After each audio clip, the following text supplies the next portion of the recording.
I want to make sure that my mic is on because if I film this whole thing without audio, I'm gonna cry. Okay, I can see like the waves going up and down.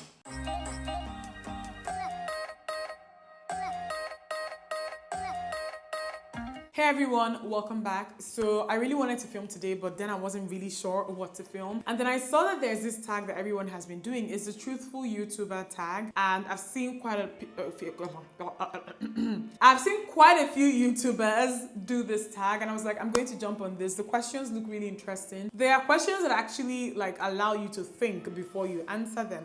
So I'm going to start with the first question. And I'm going to tag like I'm going to leave the questions in the description box in case you want to do this tag. I'm tagging everybody, and I'm also going to give credit to the person I think that started this tag here on YouTube.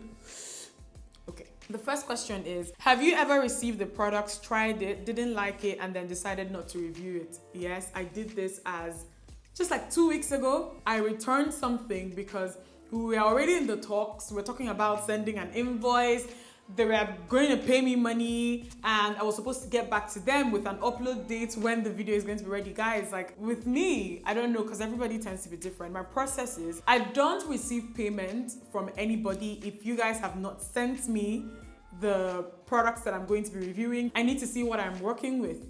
Because I already said this in my previous video. I think I kind of touched on this a little bit in how I made my first million here on YouTube video. Please check that out if you haven't seen it. But guys, I'll also recommend that people do this because I feel like, especially here in Nigeria, it has worked for me a lot, like in a good way. Don't just receive payment if you've not seen what you're working with yet. And so I just basically sent them an email. I was like, I did not like this product, like in a very, very nice, like very professional type of way. I didn't just start bashing them or anything. I was like, I played around with the product. It's not of a certain quality, and before I am able to, you know, recommend anything to my subscribers, it has to be of a certain quality, and sadly this did not meet that, so I'll not be able to review. And they were very understanding and professional, and they were like, okay, we completely understand, you know, we'll work on this and that and maybe in the future. And I'm like, okay, yeah, fine, but I do this and I've done it before, so more than once. The second question is there a product you use alone but don't show online? The answer to this is actually yes. And the reason is because there are brands that I've just stopped supporting. But the thing is, I still have their products and I'm not going to let them go to waste. Like at a point,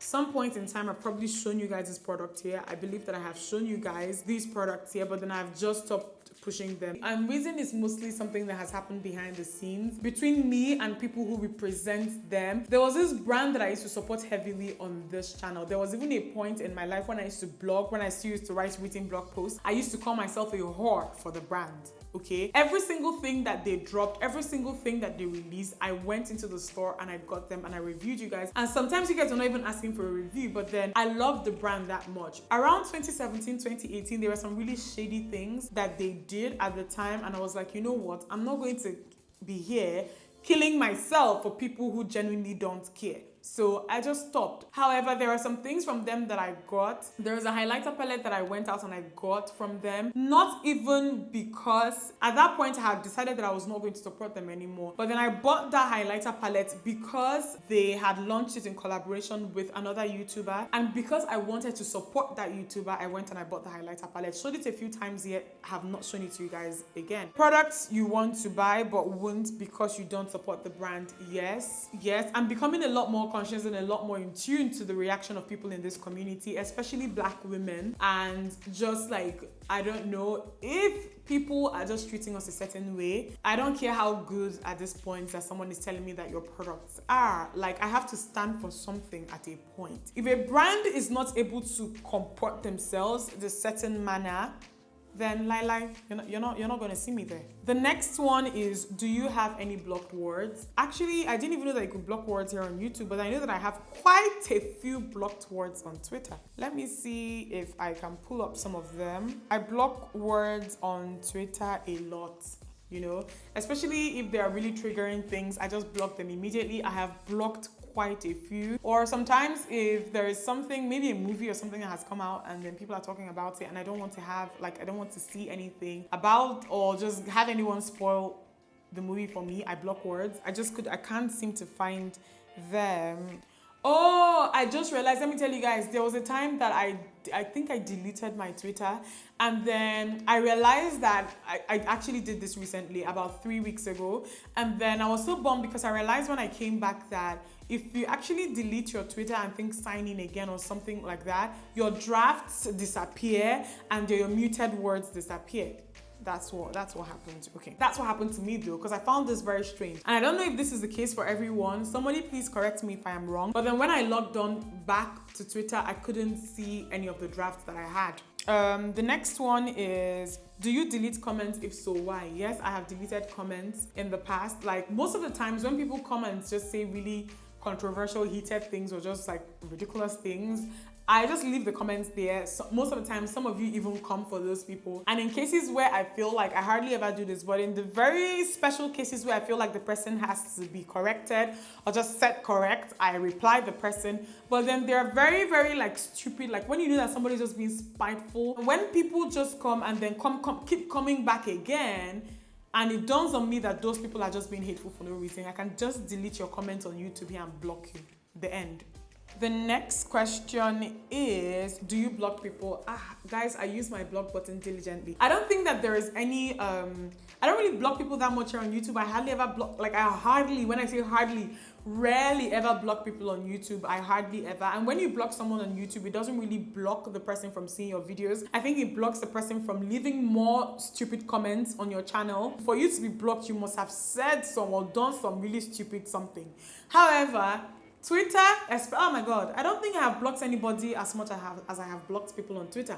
And the thing about Twitter is that, like, I don't even block you sometimes when it's whatever it is directed at me. If I see you moving mad, being racist, being like hateful towards women, or like things that I'm very, very passionate about, if I see you being very like degrading, insulting, disrespectful to other people, they're things that you can do on Twitter for no reason. Even if I see that you're coming for people, you're being mean to people for no reason, I block you because I don't want you to ever encounter me in the future in your life. So I block you. And then on Instagram, I normally block people who come for me. So if you come for me on Instagram saying anything stupid or like just start leaving hateful comments or acting a certain way, I block you. I will not even reply you. Like, I feel like people come online sometimes to look for attention, thinking, oh, if I say this to her, then I'll get a reaction. No, you like, if I react, then know that was a very special day.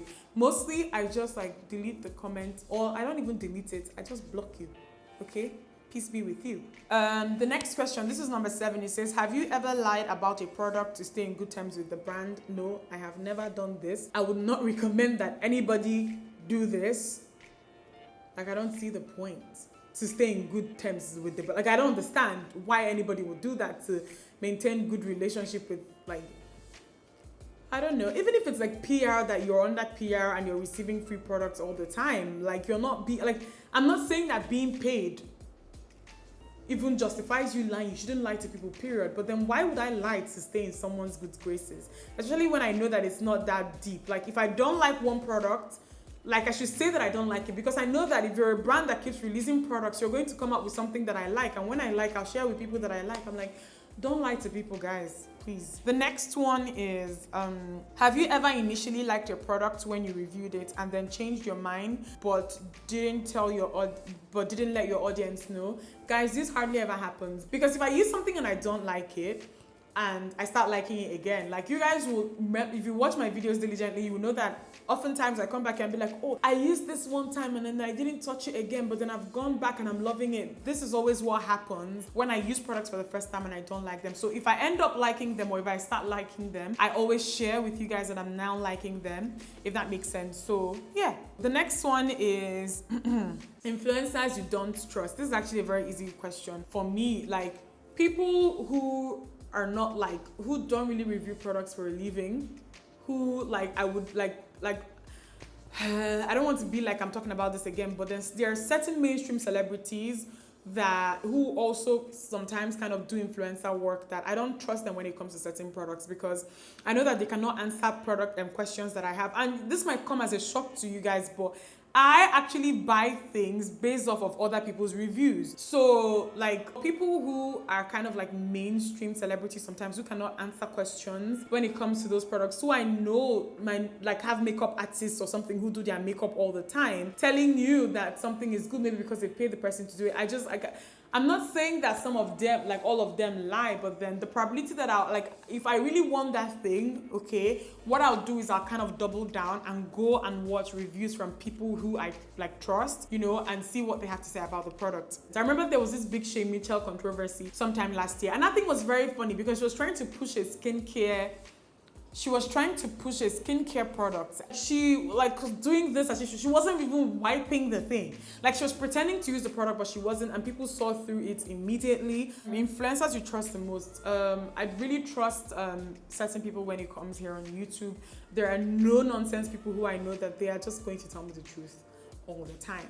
Like I rely on them to keep it 100 with most people. One girl that I really like when it comes to skincare, hair, reviewing products is Samantha Ravandal. I also like Jackie. Jackie keeps it 100. Samantha keeps it 100. There are quite a few people, just I can't remember everyone right now, but then there are YouTubers here who I look to for. I know that if you're telling me that something works like this, it most likely does. Like they give very in-depth reviews.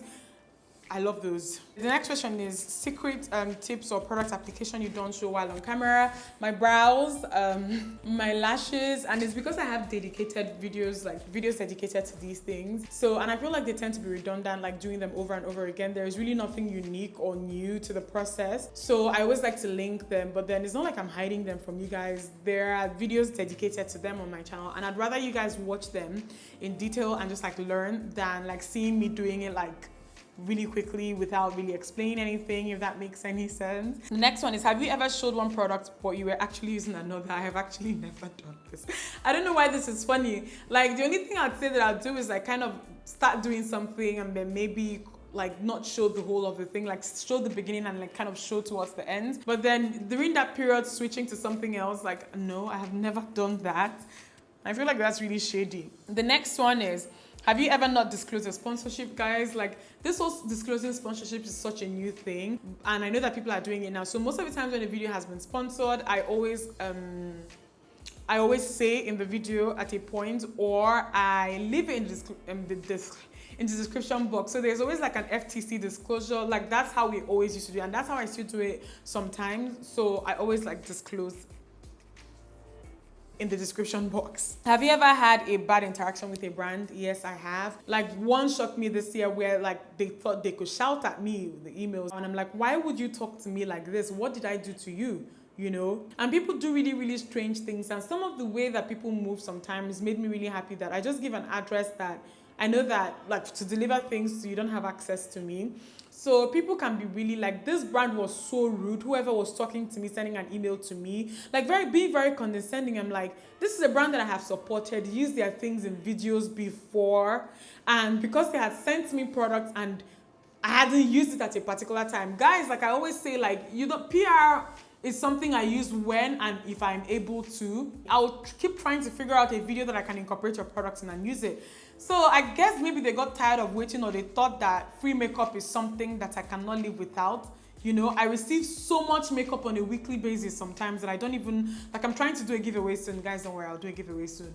You know, so to have them talk to me like that because he has sent me some like 4 or 5 products, I was just really shocked. So it happens all the time. So yeah, just be careful, and I don't know, people can be strange. Next one is, have you ever bandwagoned with other people's thoughts on a particular product? I actually don't think that I have ever done this. I tend to just try to make sure that what I am saying is my own. I understand that sometimes when something is launched and there's this high and then there's this hype and everyone is talking about the products and they only have very positive things to say, and then after a while, especially first impressions, reviews can be so different. Like first impressions, like if people are just trying something for the first time and telling you, even within a day, they can have something completely different to say than a couple of, like, I don't know, give them some weeks, you know, and the opinion kind of changes because at that time, at that point, they've given the product the chance and they are more familiar with it. But then one thing again I've seen here is that people tend to react very, like I remember there was this influencer I know when Fenty Beauty came out. Everybody was so excited about Fenty Beauty foundations. Everybody was so happy. She reviewed it. Her review was very positive, but I think that after using the foundation for a while, she realized that the shade that she got didn't really match her as well as she had hoped, and she started looking for something else. And when she came back to give an updated review, like, I love Fenty Beauty, guys. Like, there's nothing that I have used from them that I did not like. I love their foundation, concealers, everything. I love everything that I've used from them. But then it was almost as if Fenty Beauty was Jesus, and she shouldn't have said anything contrary to what every other person was saying, because people were really insulting her in the comment section. I'm like, this is also the reason why people don't come back to say things, you know? So the last question, number 16, is things other creators do that get on your nerves. I don't like it when people just, like, I understand us wanting views, and I understand us wanting people to watch our videos. I understand using thumbnails and titles that call to action. I am not a big fan of people who like stirring up controversy, especially where there is none, you know. I don't like it when people also like make videos around like things that they've not given a lot of thought. They've not considered it from different points of view. They just use a very, very narrow-minded they just take a very narrow-minded route when it comes to the video.